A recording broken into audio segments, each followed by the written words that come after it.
ഹോസ്പിറ്റലിലെ orders delivery ചെയ്യേണ്ട ദിവസമായത് തന്നെ രാവിലെ അതിൻ്റെ പാക്കിങ്ങും കാര്യങ്ങളൊക്കെ തുടങ്ങി. പിന്നെ അതിൽ ബട്ടൺസൊക്കെ അറ്റാച്ച് ചെയ്യാനുണ്ടായിരുന്നു.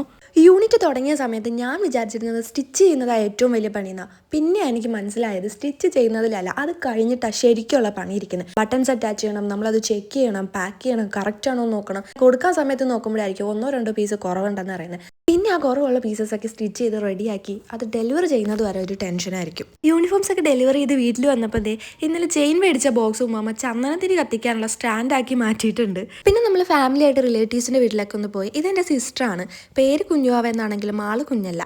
ഈ കൈയെടുത്ത് കാണിക്കുന്നത് എൻ്റെ സ്വന്തം നാത്തൂനാണ്. ഞാൻ കണ്ടിട്ടുള്ളതിൽ വെച്ച് ഏറ്റവും നല്ല സുന്ദരിയും സുമകിയുമായ ഒരു നാത്തൂനാണ് എൻ്റെ നാത്തൂൻ. എന്നെ പറ്റി രണ്ടു വാക്ക് പറയാൻ പറഞ്ഞപ്പോൾ എന്നെ പുകഴ്ത്തി വാഴ്ത്തുന്ന നാത്തൂനെയാണ് നിങ്ങളിപ്പോൾ കണ്ടത്. ഈ സൈഡിലിരിക്കുന്ന രണ്ടെണ്ണം എൻ്റെ സിസ്റ്ററിൻ്റെ ട്രോഫീസും ആ സെൻറ്ററിലിരിക്കുന്ന ഒരെണ്ണം എൻ്റെ ബ്രദറിൻ്റെ ട്രോഫിയാട്ടോ. അങ്ങനെ ഞങ്ങൾ അവിടെ നിന്ന് ഇറങ്ങി നെക്സ്റ്റ് റിലേറ്റീവിൻ്റെ വീട്ടിലേക്ക് പോയി. അടുത്ത വീട് എത്തിയപ്പോഴത്തേക്കും ബ്രദറിൻ്റെ ട്രോഫിക്ക് ചെറുതായിട്ട് മൂഡ് സ്വിങ്സ് വന്നിട്ടുണ്ട്. ആള് നല്ല കച്ചറയാണ്. മറ്റു രണ്ടുപേരും ഇതൊന്നും മൈൻഡ് ചെയ്യാണ്ട് അവിടെ ഊഞ്ഞാലിന് വേണ്ടി അടി ഉണ്ടാക്കുകയാണ്. ഈ ടൈമിലാണ് നമുക്ക് കഴിക്കാനായിട്ട് സ്നാക്സ് ഒക്കെ കൊണ്ട് തന്നിട്ടുണ്ടായിരുന്നേ. അതിൽ നിന്നൊരു മുസമ്മി എടുത്തിട്ട് ആവശ്യമില്ലാത്ത എക്സ്പ്രഷൻസ് ഒക്കെ ഇടുന്നുണ്ട് ഈ കുഞ്ഞു ആവ. അങ്ങനെ സ്നാക്സ് കഴിയുമ്പോൾ എക്സ്പ്രഷൻ ഇടയിലൊക്കെ കഴിഞ്ഞ് ഞങ്ങൾ നേരെ ടാറ്റാ ബൈ ബൈ പറഞ്ഞ് വീട്ടിലേക്ക്.